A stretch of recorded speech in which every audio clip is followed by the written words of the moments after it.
Everyone was paralyzed with fear, except the human firefighter, the best HFY stories. The planet Zinthar was a war-ravaged world, its once vibrant cities reduced to rubble, scorched earth, and fractured sky. A relentless storm of fire and ash had burned through the landscape, consuming everything in its path. The Zinthorian race, known for their imposing strength and advanced technology, had been caught off guard. The flames were unlike anything they'd ever encountered, an unnatural inferno that defied their attempts to control it. Panic gripped their hearts, their massive forms trembling in fear as they sought refuge in what little shelter remained. But then, a figure emerged from the smoke. Clad in a simple, heat-resistant suit, covered in soot and ash, the human firefighter stood tall and resolute. His name was Jack Mercer, and he was a firefighter from Earth. His mission had been to help, to assist in any way he could. Yet, as the Zinthorians cowered behind him, he moved with a determination that contrasted their paralysis. Jack had been a first responder for most of his life. He had seen devastation, but he'd never seen fear like this. Zinthorians were a proud, strong species, yet here they were, frozen in terror, unable to even lift a finger to help themselves. Their sophisticated firefighting technologies had failed them, and the flames were advancing faster than their evacuation plans. The situation was dire. The firestorms were closing in on their capital city, and there was no time to waste. The Zinthorians had never faced something like this before. Their science couldn't explain it. Their technology couldn't combat it. All they knew was that they were powerless in the face of the inferno, while Jack Mercer was not. Without hesitation, he grabbed a nearby hose, connected it to the emergency water supply, and turned the valve with a force that made it scream. The stream of water shot out, a tiny trickle compared to the raging fires, but it was enough. For the first time, the Zinthorians saw someone act, not in fear, but with the kind of courage that only humans seemed to possess. Jack moved forward, a man against an overwhelming force, his every step pushing the fire back inch by inch. "Follow me," Jack shouted, his voice carrying through the smoke, cutting through the thick air of dread. The Zinthorians stared at him, as if they had never seen such a thing, a person who wasn't afraid to face the flames, who didn't freeze under pressure, who didn't falter. One by one, the Zinthorians began to stir, unsure of what to do. They had never known bravery in the face of certain death, never known the raw, instinctual will of a human when it came to survival. They watched as Jack, who had no advanced weapons, no powerful shields, faced the fire and advanced. "Get moving," Jack yelled again, now turning to face the group of Zinthorians who had finally begun to snap out of their shock. They began to follow, tentatively at first, unsure of their place in this human-led charge.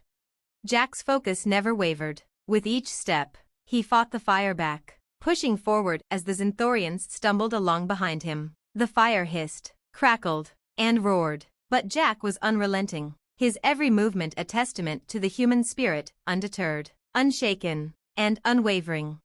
They reached the city's fire control center, the heart of the operations, where the Zinthorians had attempted to use their last-ditch firefighting measures. Jack immediately took charge, his experience shining through as he directed the Zinthorian technicians to activate their emergency sprinklers and cooling systems. He bypassed their failing systems with quick, practical solutions, forcing the fire back enough to stabilize the city's perimeter.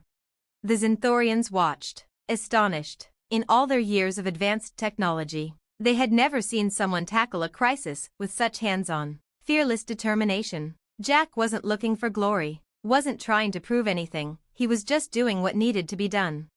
When the fires finally subsided, when the smoke cleared, and the city stood, though scarred, intact, Jack Mercer stood among them, looking as though he had just walked through hell. His body was covered in burns, his suit singed and torn, but his eyes were bright with purpose. "You saved us," one of the Zinthorian commanders said, still in shock. We never expected this from a human." Jack shrugged, tired but smiling. "Don't mention it. We humans, we don't back down from danger. When the fire's coming at you, you just keep fighting until it stops." As the sun began to set on the war-torn planet of Zinthar, the Zinthorians had learned something they would never forget. Fear had paralyzed them, had kept them from acting. But Jack Mercer, the human firefighter, had shown them what it meant to face the impossible. not with advanced weapons or superior technology, but with raw courage, grit, and the unshakable resolve of the human spirit. It was that spirit, they realized, that had allowed humans to thrive on Earth, and it was that spirit that had saved Zinthor. And from that day forward, the Zinthorians no longer underestimated the human race. They had seen firsthand what humanity was capable of when pushed to the edge. Bravery, they learned, could never be measured by technology or strength alone. Sometimes, it was simply the will to stand tall in the face of fire. The end. The last stand of humanity. The galaxy was in chaos. The once united coalition of species that spanned the stars had been thrown into disarray by a massive invasion. The invaders, a powerful race known as the Thrall, had brought with them an overwhelming forces, technology, numbers, and a will to conquer that seemed unstoppable. They crushed planet after planet, slaughtering countless sentients without mercy. The galaxy's other races, who had once thought themselves strong, had fallen in line, unable to fight back. Every world they touched fell into ruin, but there was one planet the Thrall had not yet conquered, Earth. On Earth, humanity had rallied. They had seen the devastation from afar and prepared. The invaders underestimated the tenacity of a species with nothing to lose. Earth's cities were already in ruins after years of constant war with each other. But it was during this chaos that humanity found their strength. They had seen the worst of themselves, and now, they were ready to face something even worse. The Thrall thought of humanity as primitive, weak, and technologically inferior. They believed that the vast, intergalactic civilizations that had allied with them would easily wipe out these insignificant humans. They had no idea what was coming. When the Thrall forces landed on Earth, they found an entirely different kind of resistance than they expected. The streets were filled with humans, not cowering in fear, but fighting back with everything they had. They didn't have advanced alien weaponry. They didn't have the luxury of fleets of warships, but they had their will to fight. They had something the Thrall hadn't prepared for, a burning desire to protect their homes and their families. In one of the last bastions of human resistance, a single man stood between the Thrall forces and the last city on Earth. His name was Captain Amelia Jordan, a seasoned military officer who had survived countless battles. She had seen her people fall time and again, but she refused to give up. The Thrall commander, a towering figure of advanced technology and brutal power, approached her stronghold. His soldiers, a fearsome, armored force, flanked him. They had destroyed entire planets with ease. Earth was no different, they would burn it to the ground. But when they arrived, they encountered something they hadn't counted on. Captain Jordan and her ragtag team of survivors stood firm, blocking the entrance to the city. The humans had no grand armies or impressive tech, just an army of resolute, willing fighters, and they had a plan. They had turned their remaining technology into powerful makeshift weapons, rigged defenses, and strategically placed explosives throughout the city. "We will not fall today," Captain Jordan declared, her voice carrying over the static-filled loudspeakers. "This is humanity's last stand, and we will fight for every inch of Earth." The Thrall commander, with a sneer, signaled for his forces to advance. They charged, but the humans fought with a ferocity born of desperation. Captain Jordan led the charge, her every command precise, her every move filled with unyielding purpose. She fought through the ranks of the invaders, her soldiers miraculously holding their ground against overwhelming odds. And then, the unthinkable happened. The Thrall commander found himself locked in a brutal hand-to-hand battle with Captain Jordan. He underestimated her strength, her determination, and her refusal to surrender. The Thrall, with his superior size and strength, swung a massive fist, but Jordan ducked and countered with a strike to his side, throwing him off balance. She wasn't just fighting for survival, she was fighting for her species, for Earth, for everything they had built. For the first time since the invasion began, the Thrall commander was forced to retreat. His soldiers, seeing their leader falter, began to hesitate, and in that moment of doubt, the human fighters surged forward with a renewed sense of purpose. They pressed their advantage, pushing the invaders back, inch by inch. It was a battle unlike any other, a battle that wasn't won by superior firepower or overwhelming technology, but by the sheer, unbreakable will of a species that refused to be subjugated. By the time the sun set on Earth, the Thrall forces had been pushed back. They had underestimated the human spirit. They had thought that fear and overwhelming power could break them. But they didn't understand that humanity's greatest strength wasn't in its weapons or its numbers, it was in its resolve to never give up. In the aftermath, as the humans stood amidst the scorched remains of their cities, they knew the battle was far from over, but they had sent a clear message to the galaxy. Humanity would not be conquered, not now, not ever. The end. The human war machines, a hero's call. The galactic war raged on, a storm of destruction and chaos that seemed endless. The Valkyrie Empire, a ruthless and highly advanced species, had crushed most of the galactic resistance with terrifying efficiency. Their weaponry was beyond anything the other species had, their war fleets immense, and their forces disciplined beyond measure. For centuries, they had expanded their empire across the stars, and no one seemed capable of stopping them. Except for one species. Humans. The Valkyrie had made their first mistake when they first encountered Earth. They saw a world divided, torn by internal conflict, weak, vulnerable. They thought the humans would fall easily, just another primitive species ripe for conquest. What they didn't realize was that humanity had something the Valkyrie could never replicate, the raw, unrelenting determination to survive. The Valkyrie came in waves, landing on Earth's continents with their advanced war machines. Cities crumbled beneath their bombardments, and once proud nations fell to their knees. But the humans, battered and broken, did not bow. They rose. At the heart of this resurgence stood a single human invention, the war machines.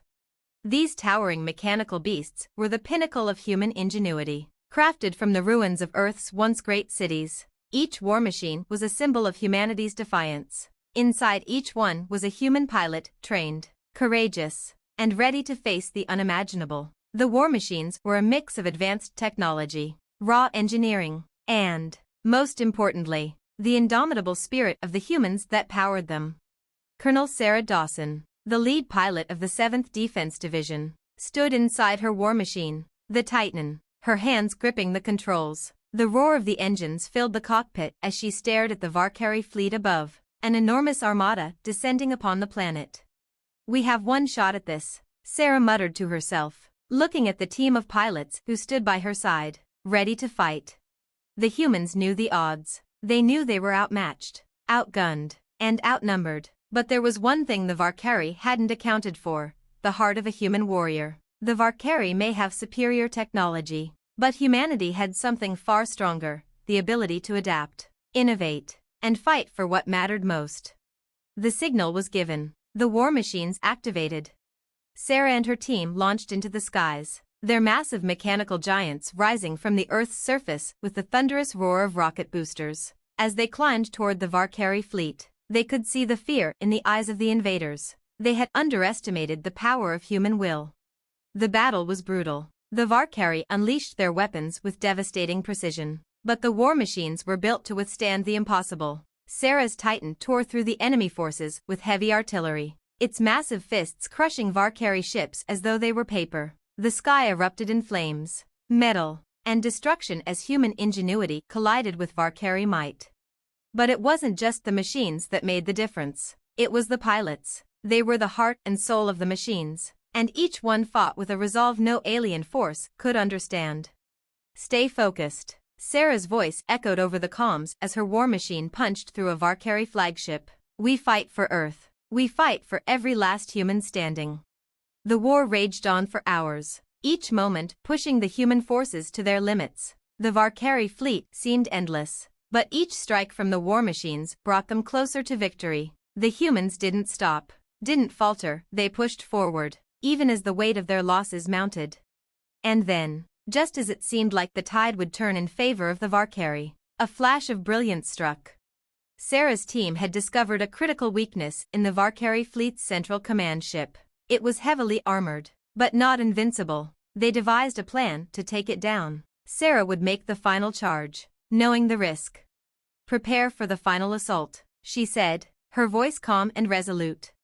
Her war machine, now heavily damaged, charged toward the heart of the Valkyrie fleet. The skies above were filled with fire, explosions, and death. But Sarah's focus never wavered. She flew her Titan directly into the heart of the enemy. dodging fire and using her last remaining missile to blast through the central ship's defenses. For a moment, time seemed to freeze. Then, with a thunderous explosion, the Valkyrie flagship crumpled, its once imposing structure torn apart. The fleet staggered, its command structure shattered. The humans, with their ragtag war machines and their unrelenting courage, had dealt the Valkyrie a blow they couldn't recover from. The sky cleared, the fires of war fading into the distance. The Valkyrie forces, now leaderless and disorganized, began to retreat. The humans had done the impossible. They had driven back the Valkyrie. In the aftermath, as the survivors of the battle watched the retreating ships, Sarah Dawson stood at the helm of her war machine, looking up at the stars. "We didn't just survive," she whispered, a small smile tugging at the corners of her lips. "We fought back." And the Valkyrie, despite their advanced technology and ruthless might, would never forget the lesson humanity had taught them. Sometimes, it's not the most powerful weapon that wins a war, it's the heart of the ones who wield it. The end. The human heart, the final crusade. The galaxy had never seen anything like it. For centuries, the Devourers had swept through the stars, consuming entire civilizations with ruthless efficiency. Their species was an unstoppable force, fueled by hunger and an unyielding desire for conquest. Planets fell one by one, entire systems were wiped out, and the inhabitants of those worlds were either enslaved or consumed by the Devourers. When the humans had first made contact with the Devourers, they had been nothing more than a footnote in the galactic hierarchy, a young species, not yet united, struggling with their own internal divisions. They were seen as weak, primitive, and destined to fall to the same fate as all the other civilizations that had been absorbed by the Devourers.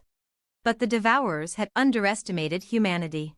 When the first human colony was struck, humanity didn't cower in fear. They didn't fall to their knees and accept their fate. No, they fought back. They fought back with everything they had: ingenuity, determination, and the sheer will to survive.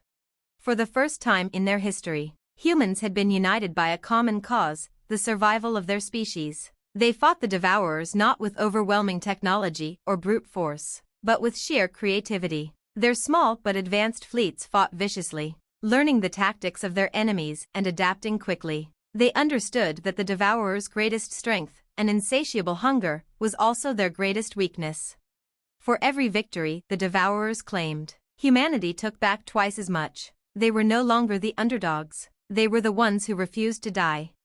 But now, the final battle was at hand. The last stand of humanity would take place at the galactic core, where the Devourers had established their homeworld. If humanity could not stop them here, there would be nothing left to save. All of the galaxy's hope rested on this final, desperate mission. General Thomas Armitage, a seasoned veteran of the human resistance, stood aboard the flagship Endurance, staring out at the sea of stars ahead. His fingers clenched around the armrest of his command chair as he felt the weight of the moment settle over him. He had seen it all: the destruction, the fear, the loss. But he had also seen something else. He had seen the unbreakable resolve of the human spirit. His people had risen from the ashes of their own destruction to become the greatest force the galaxy had ever seen.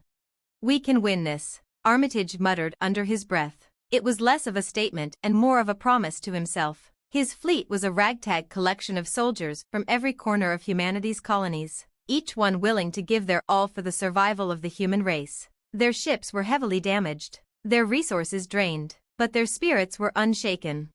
"All systems are ready, General," said his tactical officer, Lieutenant Kara Miller, her voice steady. "We're prepared to make the final jump into the Devourer's home system. No turning back now." Armitage nodded. "Let's do it. We fight for Earth, for our people." The fleet jumped into the heart of the Devourer homeworld system, emerging from faster-than-light travel into a battlefield already raging. The Devourer ships were monstrous, their size and firepower dwarfing the human fleet, but the humans weren't intimidated. "All units, engage," Armitage shouted over the comms. The human fleet surged forward, laser cannons blazing, missiles tearing through the void. The Devourers, who had once thought of humans as insignificant, were now caught off guard by the relentless assault. The humans fought with unparalleled ferocity, knowing that failure meant extinction.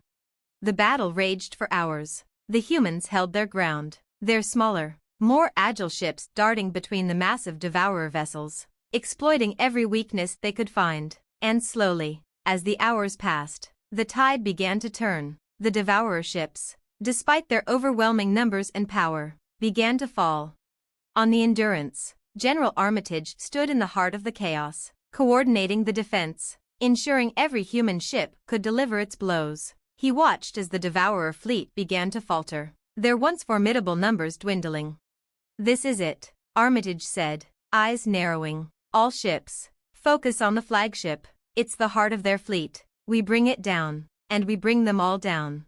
The human fleet turned its focus to the devourer flagship, a massive, terrifying ship that seemed nearly invulnerable. It was the heart of the enemy's military might, the place from which their forces were controlled. The Endurance and the remaining human ships locked onto it, firing every remaining shot they had left. The devourers fought back fiercely, but they were exhausted, their resources stretched thin, their forces crumbling under the relentless human assault. Finally, after a cataclysmic barrage, the flagship exploded in a burst of blinding light. The remaining devourer ships lost cohesion. Their once unbeatable forces were reduced to nothing as the last of them were driven away, retreating into the void. The humans had done the impossible. "We did it," Kara Miller said, her voice filled with disbelief. We actually won." General Armitage stood in silence for a moment, his heart racing. It had been a long, hard-fought journey, but now, it was over. "We did," he said softly, "but we didn't do it alone. This victory is the result of every human who ever stood and fought. It's the strength of our will, our heart." And as the stars slowly returned to peace, humanity stood victorious against all odds, against the darkness of the universe. The devourers had been driven back, and the galaxy had witnessed the ultimate lesson: no matter the odds, no matter the enemy, humanity would always rise. The end. The last hope of the stars, the human resurgence.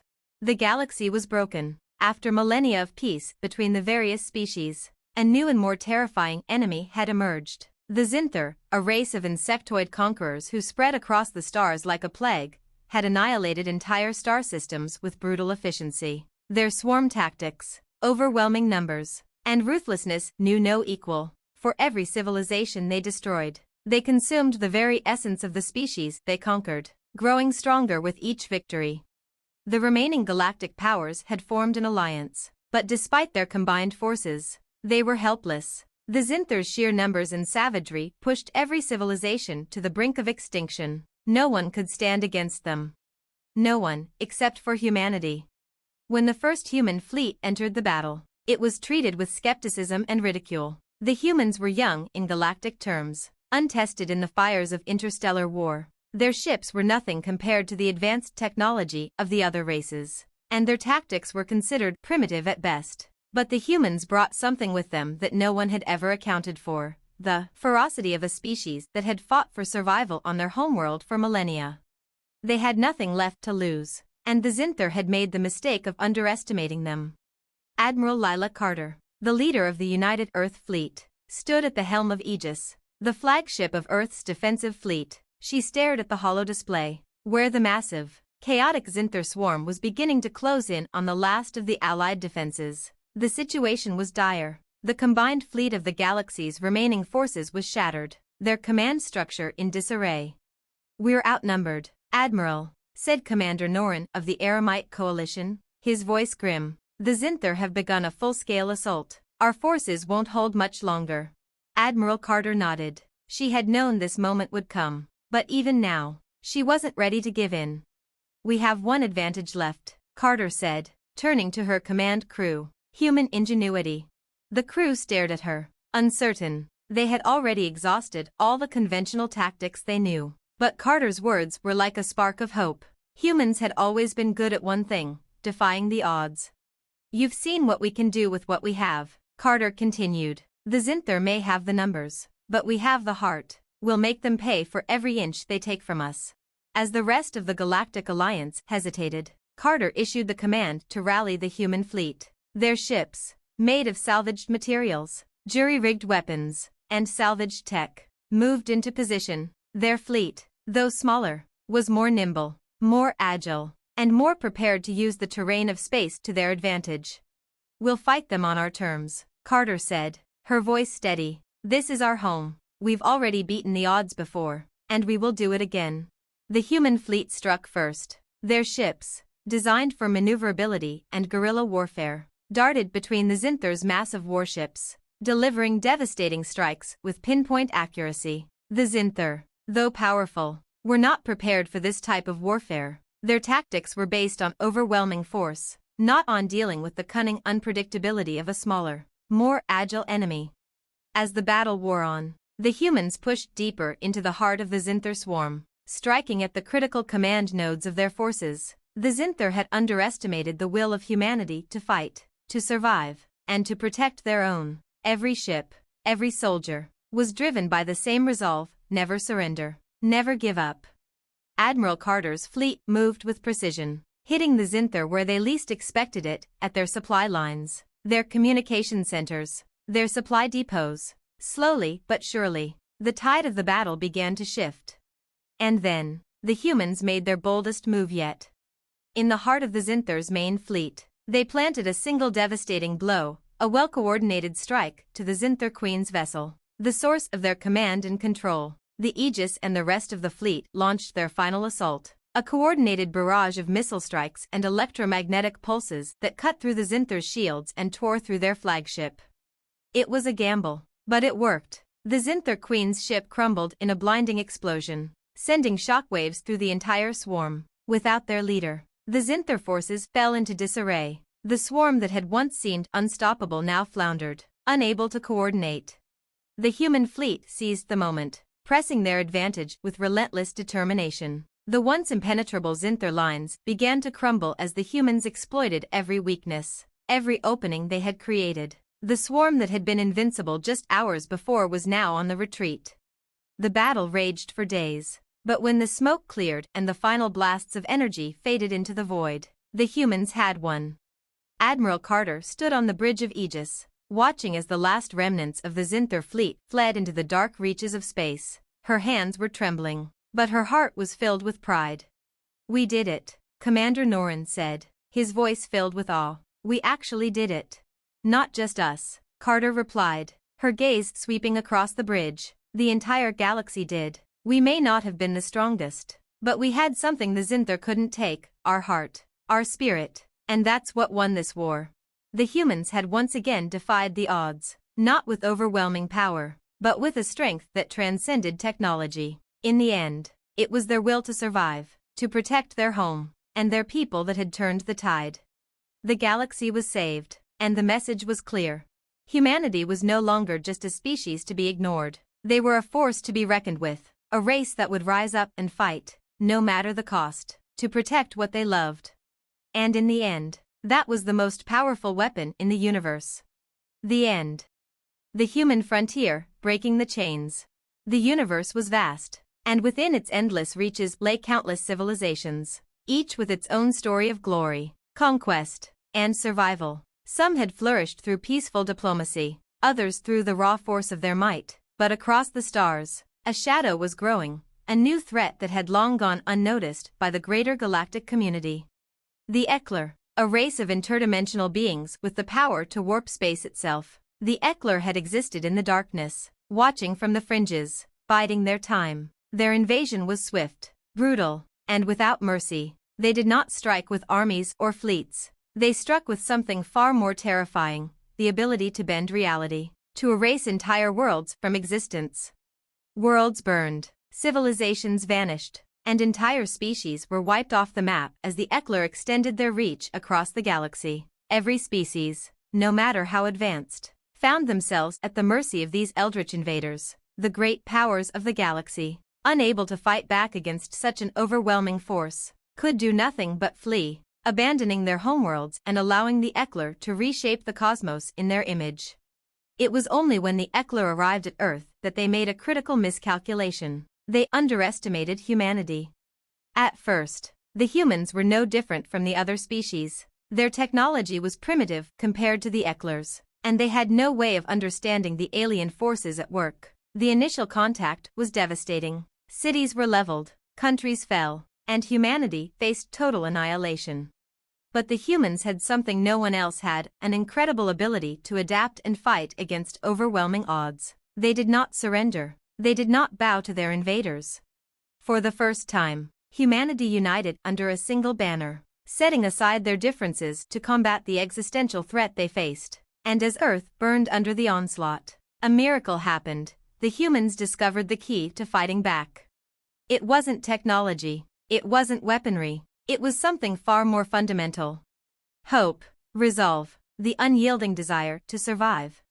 Led by Dr. Daniel Carter, a scientist turned resistance leader, humanity began to fight in ways that the Eckler had not anticipated. They built machines that could shield them from the Eckler's reality-warping powers, and developed weapons that could pierce the distortions of space the Eckler used to hide their fleets. The resistance was born not of the strongest or the most advanced, but of those who would not allow their world to be erased without a fight. Dr. Carter stood at the head of the human resistance, the last remaining vestige of Earth's last line of defense. His eyes burned with the determination to see humanity live on, no matter the cost. "We've got one chance, one last opportunity to turn this around," Carter said to his team, the remnants of humanity's brightest minds and fiercest warriors. "The Eckler think they can control the universe, bend it to their will. But they don't understand one thing: they can never control us. We may be small, but our spirit is unbreakable." His voice echoed across the command center, the sound reverberating off the walls like a rallying cry. Carter wasn't just leading a fight for survival. He was leading the last stand of a species that would not let the stars be consumed in darkness. The plan was simple: find the Eckler's Nexus core, the source of their reality-warping power, and destroy it. But the Nexus core was housed within an impossibly powerful fortress, surrounded by the full might of the Eckler's reality-bending abilities. It seemed impossible, but the humans had fought and bled for far less.